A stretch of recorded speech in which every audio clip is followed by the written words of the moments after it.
हरे कृष्णा, राधे राधे दोस्तों, आप सभी का स्वागत है मेरे YouTube चैनल में। आप सभी का दिन शुभ और मंगलमय हो। आज आप हमारे चैनल पर श्रवण कीजिए गर्भ कथा। अगर ये कथाएँ आपको अच्छी लगेगी तो वीडियो को लाइक कीजिए और कमेंट बॉक्स में हरे कृष्णा जरूर लिखिए। और हमारे चैनल पर नए हैं और हमारी आवाज़ आज पहली बार सुन रहे हैं तो हमारे चैनल को सब्सक्राइब करके बेल आइकन को ऑन कीजिए ताकि ऐसे ही वीडियो की नोटिफिकेशन सबसे पहले आपके पास पहुंचे। तो चलिए आइए श्रवण करते हैं गर्भ कथा, जिसे प्रेगनेंसी में हर गर्भवती माता को जरूर श्रवण करना चाहिए। कहते हैं कि व्यक्ति योगिया के साथ योगी और भोगियों के साथ भोगी बन जाता है। व्यक्ति को जीवन के अंतिम राहों में उसे कौन सी गति मिलेगी, यह भी उसकी संगति पर ही निर्भर करता है। संगति का जीवन में बहुत गहरा प्रभाव पड़ता है। संगति से मनुष्य जहाँ महान बनता है, वहीं बुरी संगति से उसका पार्टनर भी हो जाता है। और आज संतान को ऐसे ही एक प्रेरक प्रसंग के बारे में सुनाए, जो उसे बताएगी कि जीवन में अच्छा साथ होने का कितना ज़्यादा फायदा होता है।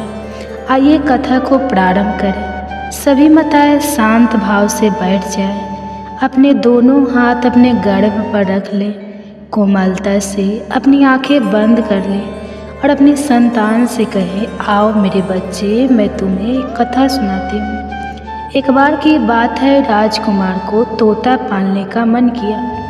राजा को बताया गया। तब राजा ने अपने मंत्रियों से कहा, मंत्रीवर, राजकुमार को एक तोता पालने का मन है, जाकर आज शाम तक ही कहानी से तोता लेकर आओ।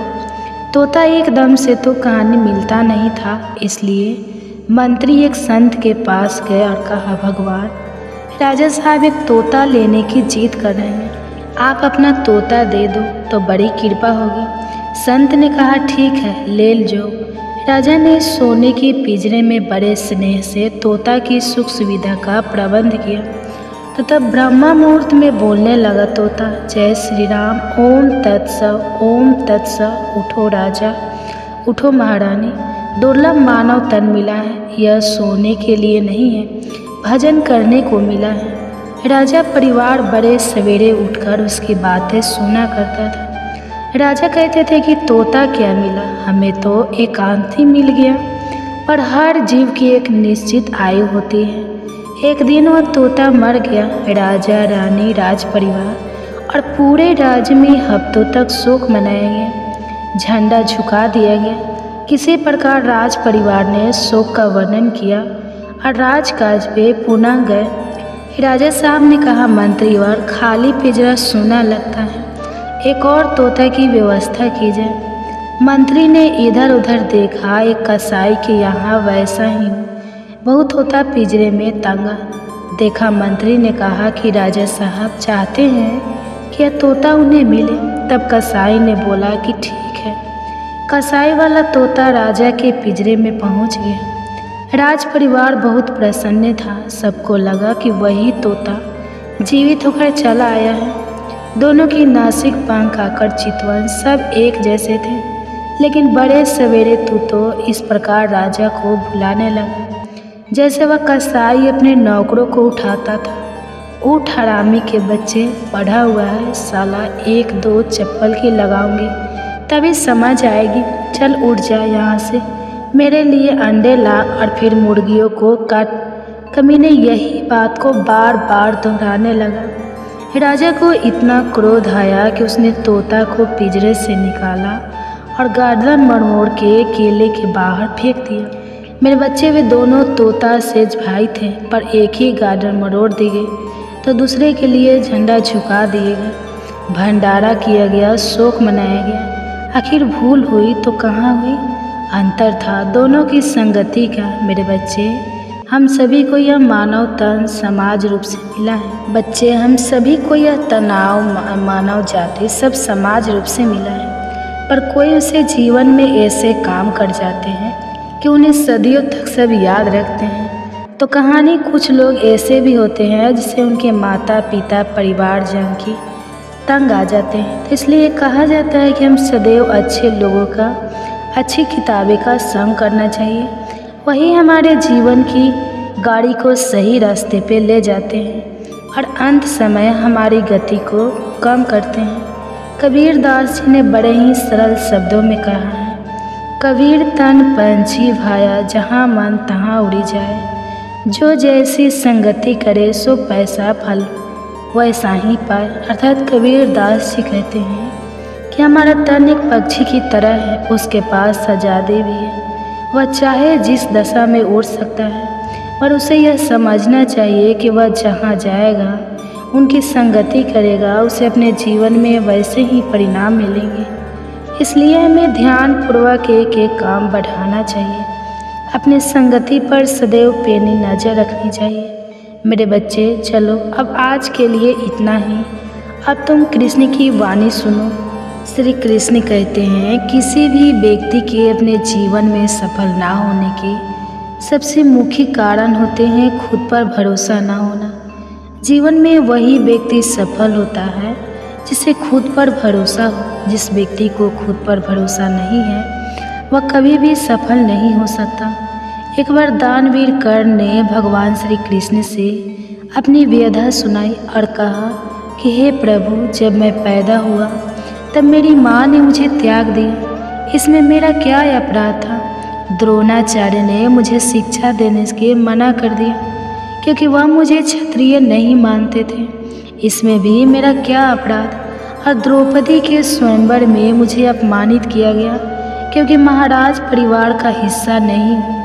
जवाब में श्री कृष्ण ने कहा, हे कर्ण, जरा ध्यान से सुनो। मेरा जन्म हुआ तब मैं कारागार में था और मैं पैदा होते ही मेरी मृत्यु मेरा प्रतीक्षा कर रही थी। जिस रात मेरा जन्म हुआ था उस रात मुझे मेरे माँ बाप से अलग होना पड़ा, जहाँ पहुँचकर मुझे हर वो एक काम करना पड़ा जो एक गरीब परिवार में करना पड़ता है। गायों का गोबर हाथ से उठाना। जब मैं चल नहीं सकता था तब मुझ पर प्राण घातक हमले किए गए। मुझे मारने की बार बार कोशिश की गई। न मेरे पास बचपन में शिक्षा थी, न ही महल था, न कोई गुरुकुल था, न कोई विशाल सेना थी, लेकिन तब भी मेरे मामा मुझे उनका सबसे बड़ा शत्रु मानते थे। मेरा भी जीवन कई चुनौतियों से गुजरा है। यह बात इतना महत्वपूर्ण नहीं है कि जीवन में कितनी बार अपमानित होना पड़ रहा है, पर यह महत्वपूर्ण है कि आप उस अपमान का जवाब कैसे दे रहे हैं। आपके पास ज्ञान है जिसका आप इस्तेमाल कर पा रहे हैं, और इन सब चुनौतियों को पार करके कैसे आगे बढ़ते हैं, यह सब बात सबसे अधिक महत्वपूर्ण है। जब कुछ किताबों से ही सीखने को नहीं मिलता, कुछ मतलबी लोगों से भी बहुत कुछ सीखने को मिलता है। गलती उसी से होती है जो मेहनत से काम करता है। निकम्मे की ज़िंदगी में तो दूसरे की बुराई खोजने में ख़त्म हो जाती है। इज्जत इंसान की नहीं होती, ज़रूरत की होती है। ज़रूरत ख़त्म तो इज्जत ख़त्म। बोलना सीखिए वरना ज़िंदगी भर सुनना पड़ेगा। उड़ने में बुराई नहीं है, आप भी उतना ही उड़े जहाँ से ज़मीन साफ दिखाई देती है। सिर्फ वो लोग आपकी परवाह करते हैं जो आपको तब भी सुन सकते हैं जब आप चुप होते हैं। चिंता उतनी करिए जितने में काम हो जाए, उतना नहीं कि ज़िंदगी तमाम हो जाए। आप अपने शब्दों को चाहे जितनी भी समझदारी से बोलिए, लेकिन सुनने वाला अपनी योग्यता और अपने मन के विचारों के अनुसार उसका मतलब निकालता है। यकीन करो, जो तुम्हें भूल चुका है वो भी याद करेगा, बस उसके मतलब के दिन आने दो। कहानी ज़िंदगी की यही है कि इसमें मनचाहा किरदार नहीं मिलता। ज़िंदगी तो अपने दम पर ही जाती है। दूसरे को कंधे पर तो सिर्फ जनाजे उठाए जाते हैं। आपकी मुस्कान आपके चेहरे पर भगवान के हस्ताक्षर हैं। उसे अपने आंसुओं से धुन ले या क्रोध से मिटने ना दे। कोई भी व्यक्ति हमारा मित्र या शत्रु बनकर संसार में नहीं आता। हमारा व्यवहार और शब्द ही लोगों को मित्र और शत्रु बनाता है। जो व्यक्ति हर वक्त दुख का रोना रोता है, उसके द्वार पर खड़ा सुख बाहर से ही लौट जाता है। जिसके पास उम्मीद और आस है वह जिंदगी के हर इम्तिहान में पास है। हर कोई अपना नहीं होता और यही सच है। कितने अजीब है यह जमाने के लोग खिलौना छोड़कर जज्बातों से खेलते हैं। महान दिमाग विचारों की चर्चा करता है, औसत दिमाग घटनाओं की चर्चा करता है और छोटा दिमाग लोगों की चर्चा करता है। अहंकार ना पालिए, वक्त के समंदर में कई सिकंदर डूब गए। इन 5 जगहों पर हमेशा चुप रहिए। पहला, जहां आपके शब्दों की कोई कीमत नहीं। दूसरा, जहां बोलने के बाद आपको पछताना ना करना पड़े। तीसरा, अगर आपके बोलने से किसी का दिल दुखता है। चौथा, अगर आप गुस्से में हो, क्योंकि गुस्से में इंसान बिना सोचे समझे कुछ भी बोल देता है। और पांचवा, जहां आपकी समझदारी से कोई सुनने वाला ना हो। किसी का कष्ट देखकर अगर तुम्हें भी कष्ट होता है तो समझ लेना तुम्हारी आत्मा में परमात्मा विराजमान है। सिर्फ सुकून ढूंढिए, ज़रूरतें कभी पूरी नहीं होती। जिंदगी में सारा झगड़ा ख्वाहिशों का है। ना तो किसी को गम चाहिए और ना ही किसी को कम चाहिए। जिसके इरादे हमेशा साफ होते हैं, कई बार लोग उसके ही खिलाफ होते हैं। जो तुमसे तंग आ जाए उसे छोड़ दो, क्योंकि बोझ बन जाने से याद बनना बेहतर है। झूठ की खरीदारी ज़्यादा दिन तक नहीं टिकती। सच एक ही सही अंत तक साथ देता है। किसी इंसान के आज को देखकर उसके भविष्य का मजाक मत उड़ाओ, क्योंकि समय में इतनी शक्ति है कि वह कोयलों को भी धीरे धीरे हीरे में बदल देता है। समय जब फैसला करता है तो गवाही की ज़रूरत नहीं होती। इंसान का काम तमाम करने वाला शब्द है, कल करूँगा। ना तो अधिक बोलना अच्छा है, ना ही ज़रूरत से ज़्यादा चुप रहना। जैसे बहुत अधिक वर्षा होना भी अच्छा नहीं है, वैसे बहुत अधिक धूप भी अच्छी नहीं होती। विचार कीजिए, जब हमारा जन्म हमारी मर्जी से नहीं होता तो मरण भी हमारी मर्जी से नहीं होता। तो इस जन्म मरण के बीच में होने वाली सारी व्यवस्था हमारी मर्जी से कैसे हो सकती है। ज़िंदगी में हर मौके का फ़ायदा उठाओ और किसी के मजबूरी का नहीं। अगर ज़िंदगी मौका देती है तो धोखा भी देती है।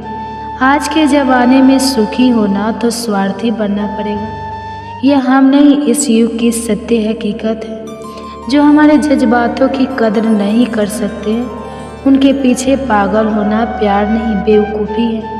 हवाएं अगर मौसम का रुख बदल सकती है तो दुआएं भी मुसीबत का पल जरूर बदल सकती है। जो दिल में है उसे कहने की हिम्मत रखो, जो दूसरे के दिल में है उसे समझने की समझ रखो। रिश्ते कभी नहीं टूटेंगे।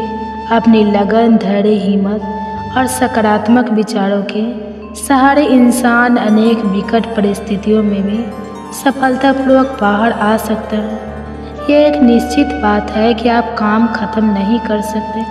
अगर आप काम शुरू नहीं करेंगे, किसी भी काम का सबसे कठिन हिस्सा काम को शुरू करना है। कभी हार मत मानो। आज कठिन है, कल बेहतर होगा, लेकिन कल के दिन के बाद सुनहरा होगा। अगर इंसान में कुछ करने की इच्छा हो तो दुनिया में कुछ असंभव नहीं है। जहाँ दूसरों को समझना मुश्किल हो जाए, वहाँ खुद को समझ लेना ही बेहतर है। बदन है मिट्टी का, सांसें सारी उधार है। घमंड भी है तो किस बात का, यहाँ तो हम सब किराएदार हैं। परेशानियाँ जिंदगी का हिस्सा है। जिसने अपनी परेशानियों पर कदम रखा है वह जीत गया है, और जिसने अपनी परेशानियों को सर पर सवार कर लिया वह लूट गया। जीवन में कई बार हम बड़ी बड़ी परेशानियों से यूं ही निकल जाते हैं, मानो कोई है जो हमारा साथ दे रहा है, और उसी अदृश्य शक्ति को हम परमात्मा कहते हैं। इसलिए याद रखना, जब दुनिया साथ छोड़ दे तो ईश्वर आपका हाथ थाम लेता है। क्रोध के सामने थोड़ा रुकना सीखो और गलती के सामने थोड़ा झुकना सीखो। जो आपके हाथ में नहीं है, यदि उसका मुंह करोगे तो जीवन नर्क बन जाएगा। जीवन में इतना सबक तो मिल गया, फिक्र में रहोगे तो खुद चलोगे, बेफिक्र रहोगे तो दुनिया जलेगी। तन्हाई का एक अलग ही मज़ा है, इसमें डर नहीं होता।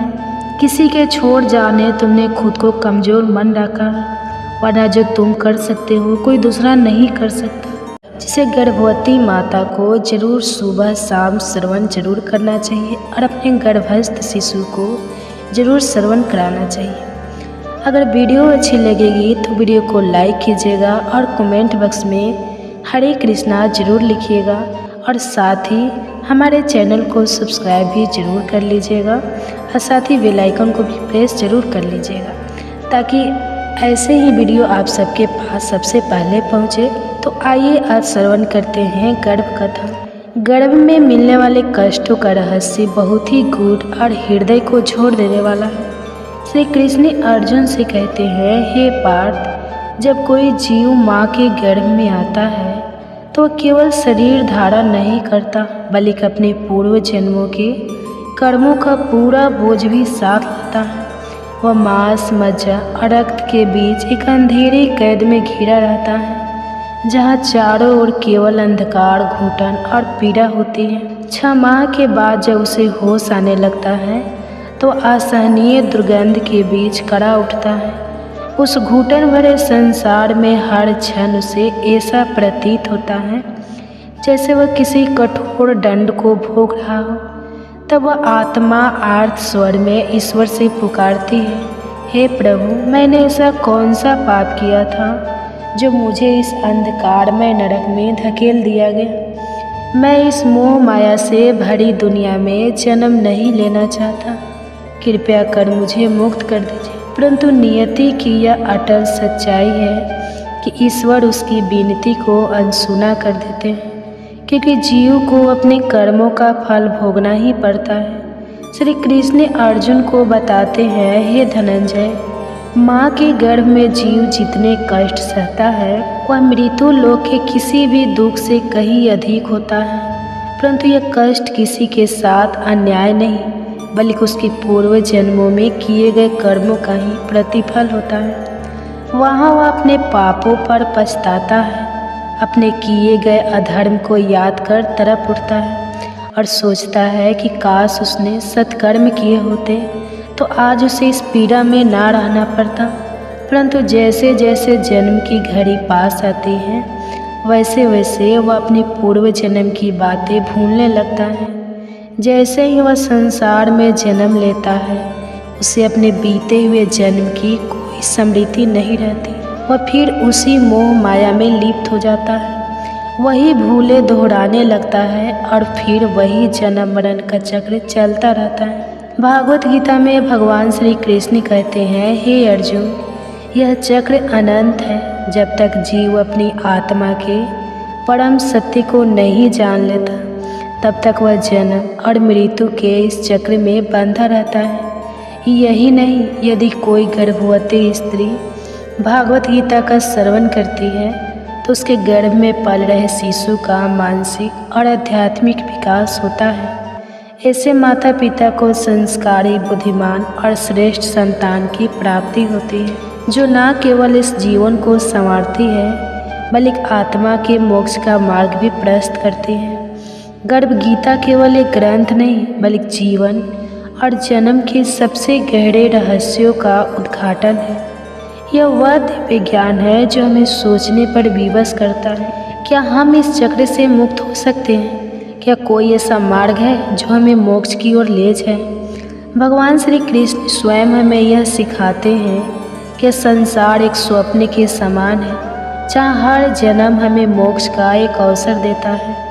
अब यह हम पर निर्भर करता है कि हम इस जीवन को केवल भोगों में व्यतीत कर देते हैं या आत्मज्ञान प्राप्त कर अपने असली स्वरूप को पहचानते हैं। अर्जुन का हृदय और भी व्यथित हो उठा। उसने व्याकुल स्वर में कहा, हे प्रभु, यह मन तो मतवाले हाथी के समान बेलगाम है। इसकी तृष्णा कभी समाप्त नहीं होती। यह 5 इंद्रियों के वश में है और इन पर सबसे अधिक प्रभाव अहंकार का है। यह अहंकार इतना बलवान है कि यह मनुष्य को पतन की ओर धकेल देता है। कृपया कर बताइए इस मन को कैसे वश में किया जाए। भगवान श्री कृष्ण ने धैर्यपूर्वक कहा, हे अर्जुन, यह मन सचमुच हाथी के समान उद्दंड है। इसकी तृष्णा इसे कभी स्थिर नहीं रहने देती। यह काम, क्रोध, लोभ, मोह और अहंकार के अधीन होकर अपने ही विनाश का कारण बनता है। किंतु जैसे एक मतवाले हाथी को अंकुश से नियंत्रित किया जाता है वैसे ही इस मन रूपी हाथी को वश में करने का एकमात्र उपाय है ज्ञान का। अंकुश अहंकार से ग्रस्त प्राणी अंधकार में गिरता है, नरक के गर्भ में समा जाता है, किंतु जो ज्ञान के प्रकाश को धारण करता है वह स्वयं को बचा लेता है। अर्जुन ने व्याकुल होकर पूछा, हे कृष्ण, यह प्राणी बार बार गर्भ में क्यों आता है? यह जन्मते ही पीड़ा क्यों सहता है? रोग, जरा और अतः मृत्यु की कठोर मार इसे क्यों झेलनी पड़ती है? वह कौन सा पवित्र कर्म है जिससे यह जन्म मरण के बंधन से मुक्त हो सके? भगवान श्री कृष्ण ने गंभीरता से उत्तर दिया, हे अर्जुन, यह मनुष्य अज्ञान और मोह में अंधा है। यह संसार के नश्वर सुख में आसक्त होकर बार बार जन्म लेता है, बार बार मरता है, इसे कभी चैन नहीं मिलता। यह जिस वस्तु को पा लेता है उसके खोने का डर इसे सताता है, और जो नहीं मिलती उसकी चाह में जीवन भर भटकता रहता है। आठों पहर माया के पीछे दौड़ता है और इसी मोह के कारण यह गर्भ के दुखों को सहता रहता है। श्री कृष्ण के इन वचनों ने अर्जुन के हृदय में एक तीव्र ज्वाला जला दी। उसकी आत्मा जैसे किसी अनजाने सत्य को पहचानने लगी। वह समझने लगा कि मनुष्य का सबसे बड़ा शत्रु स्वयं उसका अहंकार है और सबसे बड़ी मुक्ति का द्वार केवल ज्ञान में है। अर्जुन व्याकुल होकर बोले, हे भगवान, कुछ लोग तुम्हारे नाम का स्मरण करते हुए वन वन भटकते हैं, कुछ वैराग्य धारण कर लेते हैं और कुछ धर्म कर्म में लीन रहते हैं। इन सब में सच्चा भक्त कौन है? कौन वास्तव में तुम्हारे निकट है? और वह वैष्णव कौन है जो तुम्हारे चरणों का वास्तविक अधिकारी है? भगवान श्री कृष्ण मुस्कुराए और बोले, हे अर्जुन, जो मेरे नाम के लिए संसार की मोह माया त्याग कर वन में विचलन करते हैं वे सन्यासी हैं, लेकिन जो अपने सिर पर जटा बांधते हैं, अंग पर भस्म लगाते हैं और फिर भी अहंकार से भरे होते हैं, उनमें मैं नहीं हूँ। अहंकार ही उनके लिए सबसे बड़ी बाधा है, जिससे मेरा दर्शन उनके लिए दुर्लभ हो जाता है। अर्जुन का मन व्याकुल हो उठा। वे आगे बोले, हे प्रभु, कौन सा ऐसा पाप है जिससे किसी की पत्नी की मृत्यु हो जाती है? कौन सा अपराध किसी के पुत्र को छीन लेता है? और वह कौन सा अधर्म है जिससे कोई नपुंसक हो जाता है? भगवान श्री कृष्ण ने गंभीर स्वर में उत्तर दिया, हे अर्जुन, जो व्यक्ति किसी से उधार लेता है और उसे लौटाने की नियत नहीं रखता, उसके इस पाप से उसकी पत्नी असमय मृत्यु को प्राप्त होती है। जो व्यक्ति किसी की अमानत में खयानत करता है, उसका पुत्र काल के गाल में समा जाता है।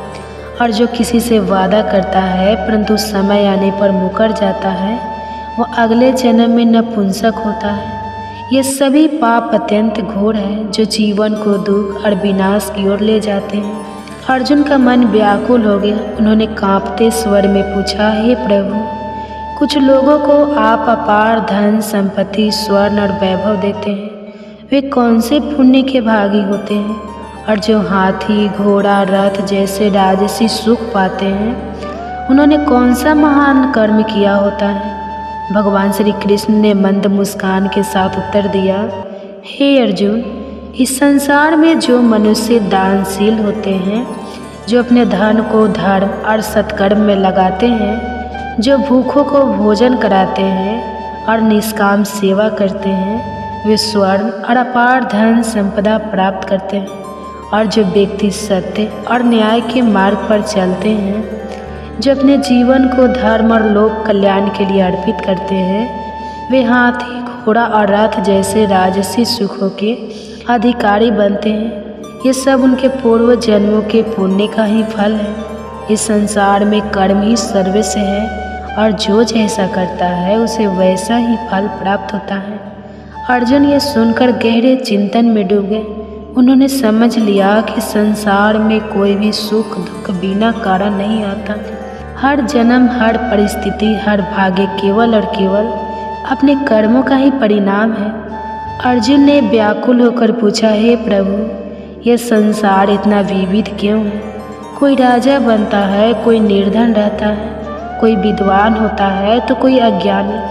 किस पुण्य के प्रभाव से किसी को ऐश्वर्य मिलता है और कौन से कर्म किसी को निर्धनता की ओर ढकेल देते हैं। भगवान श्री कृष्ण ने करुणा से देखा और उत्तर दिया, हे अर्जुन, जो मनुष्य स्वर्ण का दान करते हैं वे अगले जन्म में घोड़ों और रथों के स्वामी बनते हैं। जो निष्काम भाव से कन्यादान करते हैं वे पुनः पुरुष योनि में जन्म लेते हैं। जो अन्न दान करते हैं उनका स्वरूप सुंदर होता है और जिन्होंने विद्या का दान किया है वे स्वयं भी विद्यावान होते हैं। संतों की सेवा करने वाले पुण्य आत्माओं को पुत्र रत्न की प्राप्ति होती है। अर्जुन ने गहरी सांस ली और पुनः पूछा, हे प्रभु, कौन सा पाप ऐसा है जिससे मनुष्य जीवन भर रोगों से ग्रस्त रहता है? कौन सा अधर्म उसे गधे का जन्म लेने को बाध्य करता है? स्त्री और टूट का जन्म किस पाप के कारण प्राप्त होता है? और वह कौन सा पाप है जिससे कोई बिल्ली का जन्म पाता है? भगवान श्री कृष्ण का स्वर गंभीर हो गया। हे अर्जुन, जो व्यक्ति कन्यादान करते समय धन लेते हैं वे पापी होते हैं और यही कारण है कि वे जीवन भर रोगों से पीड़ित रहते हैं। जो व्यक्ति अपनी वासनाओं में डूबकर मदिरा का सेवन करते हैं वे अगले जन्म में टट्टू बनते हैं। जो झूठी गवाही देते हैं वे स्त्री योनि में जन्म लेते हैं। जो महिलाएं पहले स्वयं भोजन कर लेती हैं और फिर ईश्वर को अर्घ्य दान देती हैं वे अगले जन्म में बिल्ली बनती हैं। और जो लोग झूठी वस्तु दान करते हैं वे अगले जन्म में गुलाम स्त्रियों बनती हैं। अर्जुन का हृदय और अधिक प्रश्नों से भर गया। उन्होंने अधीर होकर पूछा, हे प्रभु, कोई धन का प्रेमी होता है, कोई स्त्रियों में आसक्त रहता है, या आकर्षण किस कारण उत्पन्न होता है? श्री कृष्ण गंभीर स्वर में बोले, हे अर्जुन, धन और स्त्री दोनों नाशवान हैं।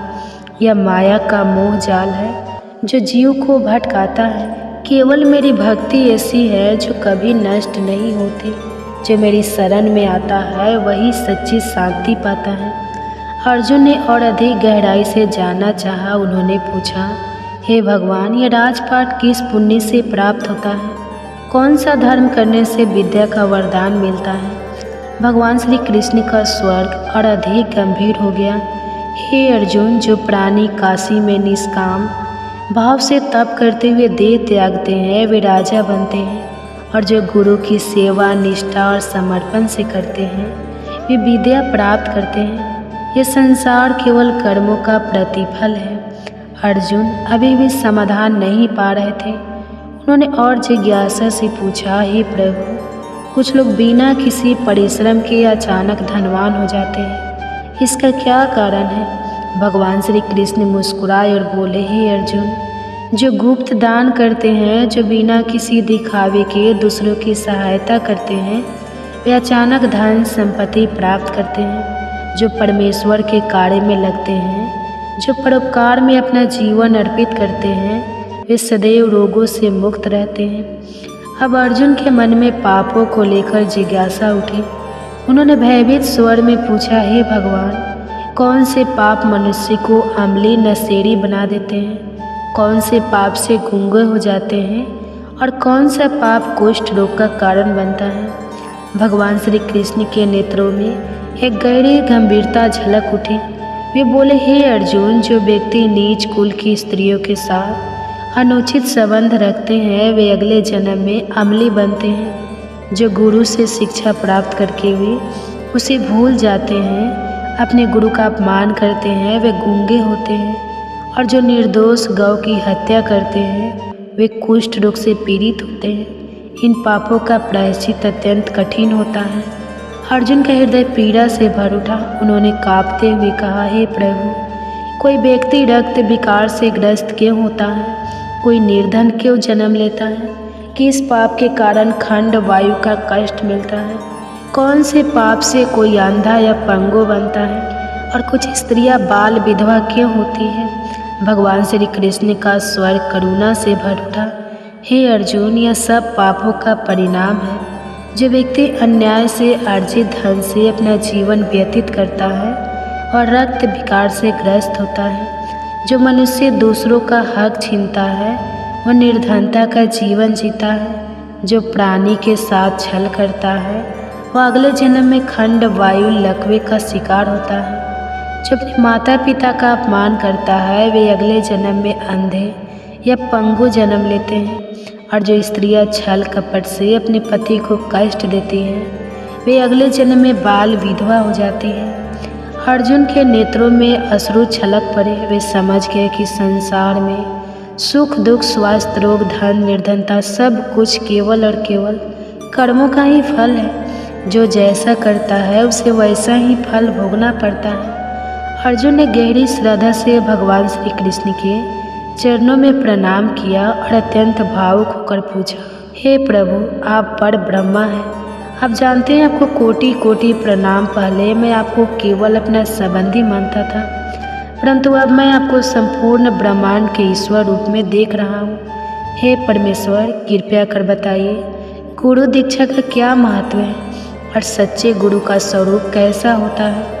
भगवान श्री कृष्ण की दृष्टि प्रेम और करुणा से भर उठी। वे मंद मुस्कान के साथ बोले, हे अर्जुन, धन्य हो तुम, धन्य है वो माता पिता जिन्होंने तुम जैसा पुत्र पाया। तुम्हारी जिज्ञासा तुम्हारे उद्धार का संकेत है। हे अर्जुन, इस संसार में गुरु का स्थान सर्वोच्च है। संपूर्ण ब्रह्मांड का गुरु स्वयं जगन्नाथ है। विद्या का गुरु काशी है और चारों वर्णों के लिए सन्यासी गुरु का स्वरूप होता है। सन्यासी वही कहलाता है जिसने सब कुछ त्याग कर केवल मेरे नाम में अपना मन लगाया हो। ब्राह्मण ही जगत गुरु होता है, परंतु सच्चा गुरु वही है जिसने अपनी सभी इंद्रियों को जीत लिया हो, जिसे संपूर्ण संसार ईश्वरमय प्रतीत होता हो, जो माया मोह से परे और परम तत्व को जानने वाला। हे अर्जुन, जो गुरु के प्रति भक्ति भाव रखता है, जो गुरु के समक्ष बैठकर भोजन करता है, उसका भजन सफल होता है। तो जो गुरु से विमुख होता है वह महान पापी है, उसके लिए सारा संसार व्यर्थ है। जो बिना गुरु के रहता है वह चंडाल के समान होता है। जैसे गंगा जल भी यदि मदिरा के पात्र में रखा जाए तो अपवित्र हो जाता है, वैसे ही बिना गुरु का भजन भी निसफल होता है। उसका भोजन देवता तक स्वीकार नहीं करते, उसके सारे शुभ कर्म व्यर्थ हो जाते हैं। हे अर्जुन, कुंता, स्वर, गधा और कौवा ये सभी हीन योनियां हैं, परंतु उनसे भी अधिक नीच वह मनुष्य है जो गुरु को नहीं अपनाता। गुरु के बिना कोई भी प्राणी मोक्ष प्राप्त नहीं कर सकता। जो बिना गुरु के रहता है वह निश्चित रूप से नरक में जाता है। गुरु दीक्षा के बिना किए गए सभी कर्म निसफल हो जाते हैं। हे अर्जुन, जैसे गंगा समस्त नदियों में श्रेष्ठ है, जैसे सभी व्रतों में एकादशी का व्रत सर्वोत्तम है, वैसे ही सभी पूर्ण कर्मों में गुरु की सेवा श्रेष्ठ है। जो गुरु को अपनाए बिना धर्म करता है वह केवल पशु योनि में उसका फल भोगता है और 84 लाख योनियों में भटकता रहता है। अर्जुन का हृदय भाव विह्वल हो उठा। उनकी आंखों में श्रद्धा के आंसू छलक है। उन्होंने कांपते स्वर में पूछा, हे प्रभु, गुरु दीक्षा क्या होती है? कैसे एक साधारण प्राणी गुरु की कृपा प्राप्त कर सकता है? भगवान श्री कृष्ण के नेत्रों में दिव्य तेज झलक उठा। उन्होंने गंभीर और मधुर स्वर में कहा, हे अर्जुन, धन्य है तेरा जन्म, क्योंकि तूने यह परम पवित्र प्रश्न किया। गुरु दीक्षा मात्र 2 अक्षरों में समाई हुई है, हरि ए और हरि एम ई। 2 अक्षर गुरु द्वारा प्रदान किए जाते हैं और चारों वर्णों के लिए इन्हें अपनाना सर्वोत्तम है। जो व्यक्ति गुरु की सच्चे मन से सेवा करता है वह मेरे हृदय में स्थान पाता है। वह 84 लाख योनियों से मुक्त हो जाता है, जन्म मरण के बंधन से छूट जाता है और नरक के दुखों से बच जाता है। जो गुरु की सेवा नहीं करता वह 3 करोड़ 50 लाख वर्षों तक नरक भोगता है, लेकिन जो गुरु की सेवा करता है वह कई अश्वमेध यज्ञों के पुण्य का भागी बनता है। गुरु की सेवा करना ही मेरी सेवा करना है। हे अर्जुन, हमारे इस पवित्र स्वाद को जो भी प्राणी श्रद्धा से पढ़ेगा और सुनेगा वह जन्म जन्मांतर के कष्टों से मुक्त हो जाएगा। उसके 84 लाख योनियाँ कट जाएगी और वह गर्भ के दुखों से सदा के लिए मुक्त हो जाएगा। अर्जुन की आंखों से अश्रुधारा बह निकली। उन्होंने श्री कृष्ण के चरणों में सिर झुका दिया और उनके भीतर एक असीम शांति का संचार हुआ। अब उन्हें अपना मार्ग स्पष्ट दिखने लगा। गुरु की भक्ति और सेवा ही परम सत्य है। वृद्ध जनों के प्रति कर्तव्य परिवार के सदस्यों का कर्तव्य है कि वे वृद्धों को यह महसूस ना होने दें कि उनका इस घर में कोई स्थान नहीं रहा।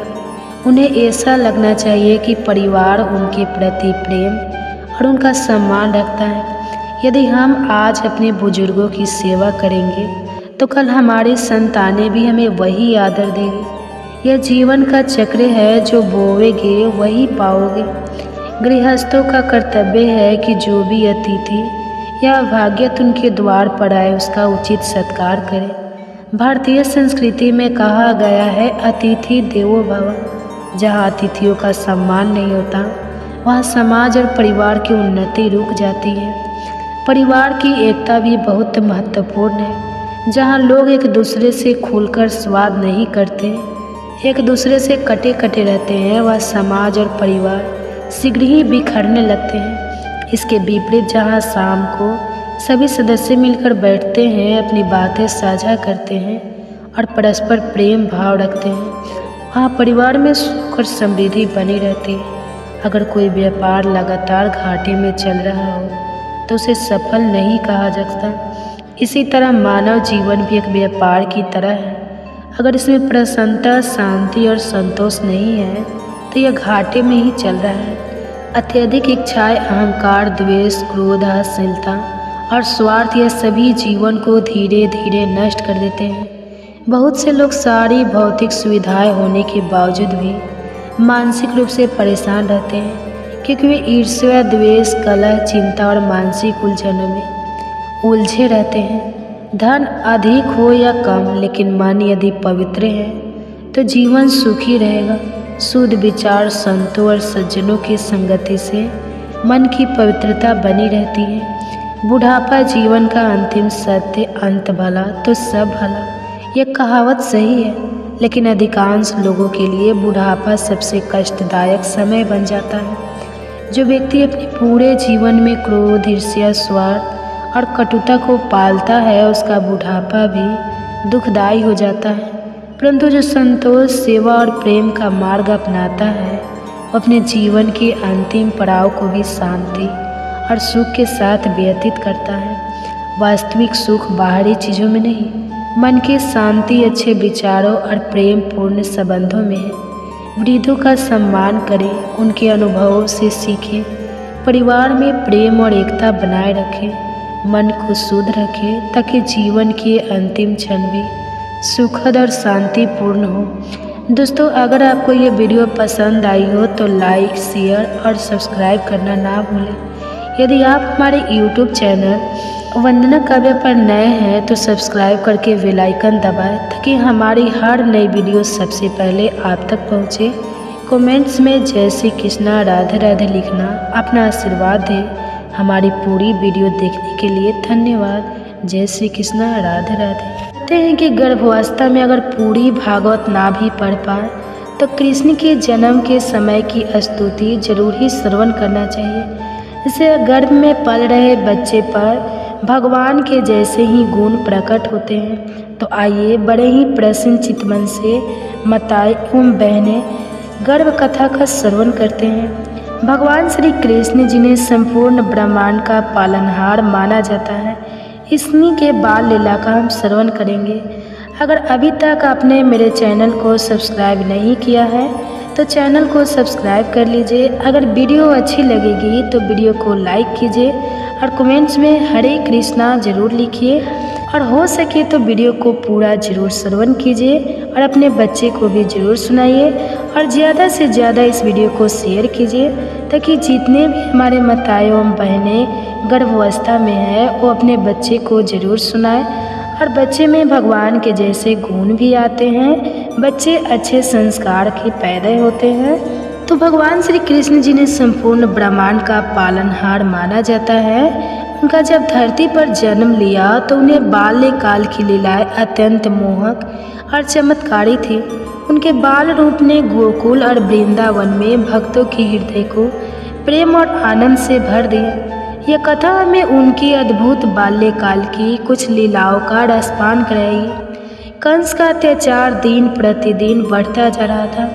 उसने अपने बहन देवकी और उनके पति वासुदेव को कारागार में डाल दिया था, क्योंकि आकाशवाणी ने भविष्यवाणी की थी कि देवकी का 8वां पुत्र उसका संहार करेगा।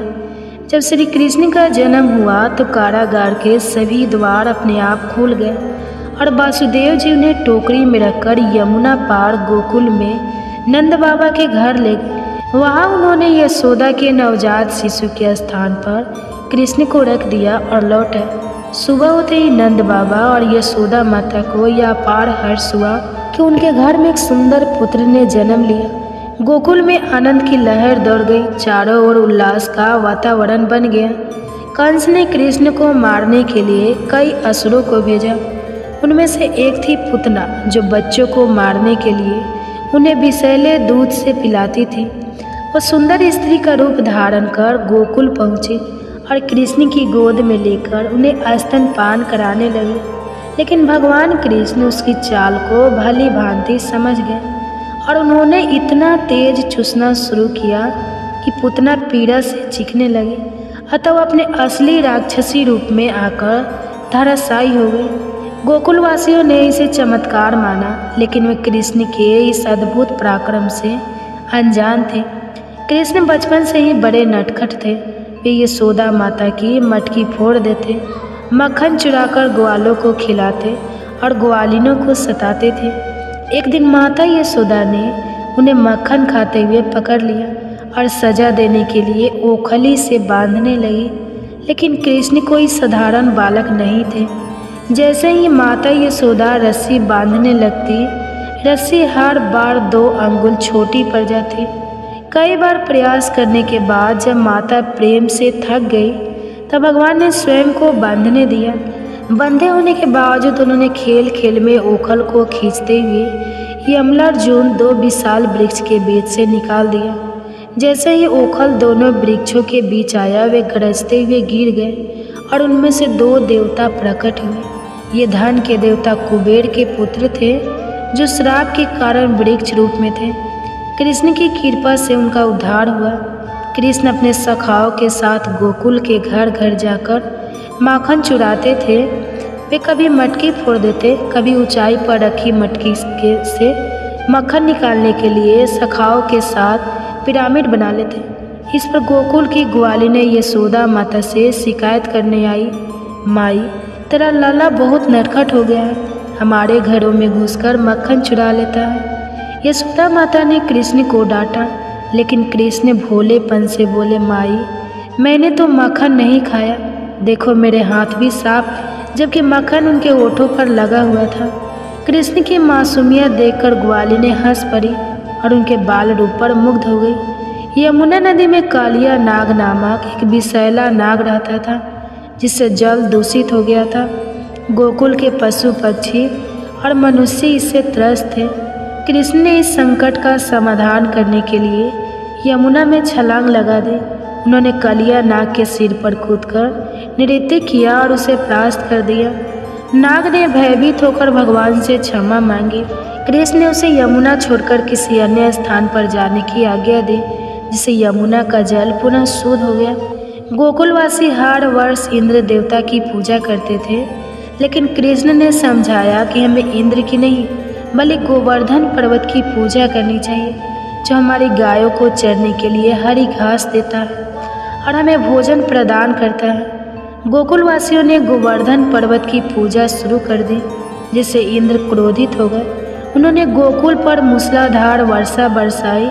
तब श्री कृष्ण ने अपनी छोटी अंगुली पर गोवर्धन पर्वत को उठा लिया और समस्त गोकुलवासियों को उसके नीचे आश्रय दिया।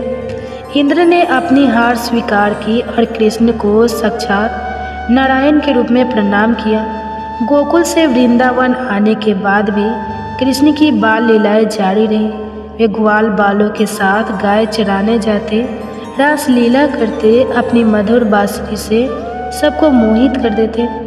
बाल कृष्ण की इन लीलाओं ने सभी के हृदय में प्रेम और भक्ति का संचार किया।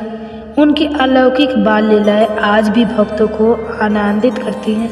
और हमें प्रेम, भक्ति और निश्चलता का संदेश देती है। श्री कृष्ण की बाल लीलाएं केवल कहानियाँ ही नहीं है, बल्कि गहरे आध्यात्मिक अर्थ रखती है। वे हमें सिखाती है कि प्रेम, भक्ति और नटखट सरलता से ईश्वर को पाया जा सकता है। बाल कृष्ण की लीला हमें आनंदित करती है और जीवन में सच्चे प्रेम और विश्वास का महत्व समझाती है। जय श्री कृष्ण।